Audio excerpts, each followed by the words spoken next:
Hello, everybody. So, I have some news, personal life news, that affects creating this game. But let me just show you everything that's new and what I've been working on, and then we'll move from there. So, I've created the chest. Chests work. You hit them, things pop out. You can collect them. Yay! There's 5 in each chest. With that slender one that it looks like a crystal ball is on top of a podium. One I showed you in a couple other vlogs back. That one's just only going to pop out 3, I think. So anyways, hit them, you can collect them in the air, they pop out, they hit the ground, they start floating. Here we are in the squirrel's house. Has 3 floors. They're not decorated yet, but mechanics-wise is all it is. You take the stairs with the first floor, and yes, you can fall through right here. Fall through, yep. And so it's, if you want to get up fast, it's best to stick closer to the middle. And then there's going to be this squirrel here. Now in Ratchet & Clank 2, and 3, there was this enemy that was a gentleman enemy, a very elite of the enemies, and he was making fun of his comrades for being mindless drones. And so that's kind of what this guy is. He's he's a gentleman squirrel, and how dare his comrades go off and be enslaved and be captured and be ridden by the marshmallow people. And so when you get up here, you're going to get a little cutscene, a little monologue from him, and basically him complaining about his squirrel friends. And if you run up and you hit him like that, he'll actually kick you and he'll shove you into the wall. But as you can see, this bookshelf brings you to the 2nd floor, but there's no way to get to the 3rd floor. Now I was going to have a giant skeleton or something, chandelier or something hanging from the ceiling to get to the 3rd floor, and you just climb on that, and as you jump on it, it breaks. But I thought it'd be funnier is if you jump on the squirrel on the head, and he goes, "Back, heathen!" And then he just shoots you up into the 3rd floor. So he'll have a little animation that where he hits you with his arm, and you go, "Back, heathen!" and he'll fling you way up here. And then this is his attic, so he's got his bag of nuts everywhere. This is his storage, because he's a squirrel. I know, it's super clever. There's a baseball, and then you get to the broken window, and you jump out the broken window. Now, I'm going to put more stuff here. More stuff related to the father himself. Because, as you noticed, there are baseballs around, and that's kind of weird. Well, I'm trying to tell the story without telling the story. I'm trying to tell the story throughout people kind of exploring and seeing stuff, and how the boss fights are going to go, and how the levels are set up. Which may not come across. That's why I actually am going to tell the story in some recordings at the end of the game. When you beat the game, you get like unlock recordings or something. I haven't figured out exactly how I'm going to do it. But basically, I'm going to be putting in recordings explaining why things are the way they are, how everything's working, why I decided the decision I did. Kind of like devlogs, but they'll be in the game, and so people will understand what's going on. So anyways, yeah, you go down here, you get the last Wumpa fruit. I'm going to put the last one here, because that way it's easy to just backtrack. You can jump down there to the mushrooms. And then if you want, you can always just come back up here, and now you're back on the right path to continue to level. Here, I make you utilize the slide jump, which I just messed up there. And that's because I haven't been putting in a lot of utilization for a lot of his moves. And I'm trying to rectify that. I'm trying to make it so that you don't forget he has these abilities. And now this is the first level, so I don't want you to like be stressed out about how he works and obstacles and all that. But I do want you to understand, like, okay, in later levels, there's going to be harder challenges. This one's the easiest level, but I want you to make sure that you have some sort of challenge here. 1, so you're not bored, and 2, so you understand that it's going to get a little harder. And here you have a little Wumpa sign that's saying, everything past here, there's no more Wumpas. So this is your last chance. You can go back, you can collect them and get the crystal skin, but if you pass here, then you're supposed to slide jump to get over here, but you can't get back with a slide jump. You can only get there with a slide jump and then a little bit of double jump. But you can get past with a, you know, sprint. So when you have all your abilities, you can backtrack a lot easier. Until then, you don't have to get the crystal. I don't want you to collect everything on your first playthrough from each of these levels. I want you to relax, enjoy the levels, and just continue on. Now, when you're up there, I want you to faintly hear carnival music. And when you get in here, you notice that there's a merry-go-round, and then there's carnival stuff, and then here's a prize counter. And it's like, it's a lot of fun. It's dancing, it's this, it's that, da da da da. You know, everyone's happy, everyone's playing. Now, there's going to be games, little mini games around here, to which you'll collect tickets, to which you'll bring it here, and you'll collect prizes. There's only a couple mini games, so I might put a skin in here. Depends how many mini games I actually put in. But you're supposed to do, I was thinking 3 mini games to get to the next area. And then here's a carousel, a merry-go-round, just to make things fun. It really, I might make it so you can interact with it, hop on, or maybe not even interact it. I might just have it continuously going around, and then you can jump up here and jump in one of the seats. Because it's going to go slow enough to which you're going to be able to get in there, and then you can just kind of like enjoy it. But it's more decoration than anything else. These, when you see something like this, that means that there's a mini game. You talk to the person. These are not proportioned properly, as you can tell. Everything is not proportioned properly. They're not supposed to be this big. But that's because it's a block out, so I'm just kind of putting things, getting ideas out. So here is the race. You'll come down here, and here's the racetrack. There's going to be people going this way, and then there's going to be people going this way, and they're all going to be on their squirrels. And you're supposed to race somebody to get one of the tickets. And you're supposed to be dodging people as they're also on the track. And I'm going to have the track be a little more, not just a giant circle, but a little more convoluted, so that I can put falling platforms in places, so you can jump on those and take shortcuts. But the whole idea is you're supposed to have your sprint ability. And now I have 3 games of which you're supposed to have the unlockable powers for. This one over here, which is for spitting. It's just a shooter gallery. There's going to be these floating ones, and then there's going to be ones on birds, and then, you know, again, just a shooter gallery. And then there's one down on the first floor, which is a whack-a-mole, which will utilize your ground pound. And since you don't collect them until you beat the levels, I don't want them to be a main thing you need. But I thought, you know, carnival games, and those are pretty much classic carnival games, so how can I not include them? Now, when you beat this level, to get to the next part, you'll actually be going through a tunnel of love on a lazy river on the first floor. But as you can notice, there's no rivers coming out of the back of the tree. And that's supposed to show that you are in a game. Things don't always make sense. Now, you come down here. Here's the stairs to come down here.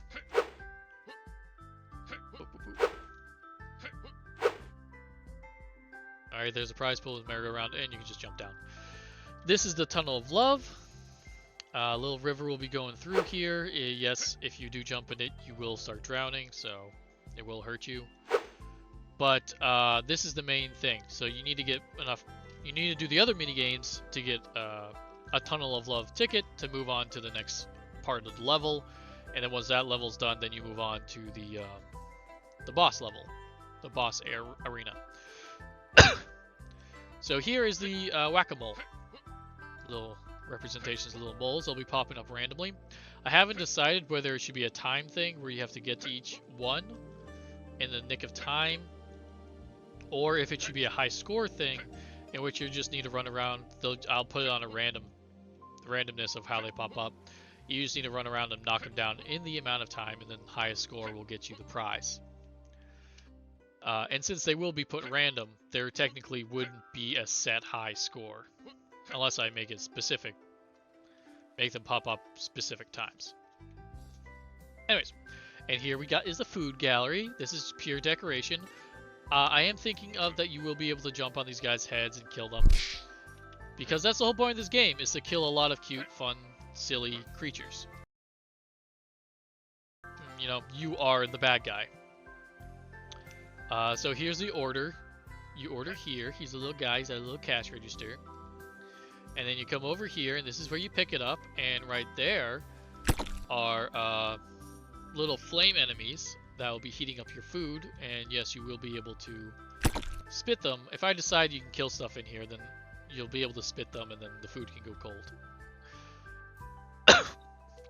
Now these guys are just going to be talking and, you know, doing a little animation, so they're not going to attack you. I haven't decided whether I want anybody in here to attack you or not, because there's plenty of room, and there will be a third floor. And I might even have the third floor be some sort of mob game where you get attacked, where it's like a cage match type thing on the third floor. That wouldn't be a bad idea. And you just run around, and it's just a chance to kill everything. You know, have fun and just squish things. But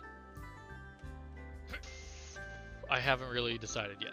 So, if you can come up, you know, put in the comments below, if you can come up with a fun game that doesn't utilize the ground pound, the spit, or the sprint, then please let me know. The one game I am going to put in that I can tell you is balls are going to be shooting at you, and you're just going to be whacking them back. You're going to be avoiding some of them, whacking some of them back. And that's basically what's going to be the boss mechanic. So with all my levels, I want you to introduce the boss mechanics to you. Because the boss is going to have more than just one mechanic. But I want to introduce the mechanics to you before you hit the boss. That way you're familiar with what's going to happen. So I think that's a pretty clever idea how to do it, is a batting cage, basically. There will be a batting cage. And a lot of these things are built into the branches of the tree. So it all kind of works together as well. Okie dokie, so that's everything that's new. If you want to log off, go ahead. If you want to click out, go ahead. I just have some personal news. I got laid off. So, yeah. I have decided to go fully independent and fully work on this game. I haven't been happy for the past couple years working at my job. And I've been completely burnt out for the past probably like 3 years. I worked at this job almost 6 years, 5.5 or so. And I decided, you know what? I don't have kids. I don't have a wife or girlfriend. I barely have any friends.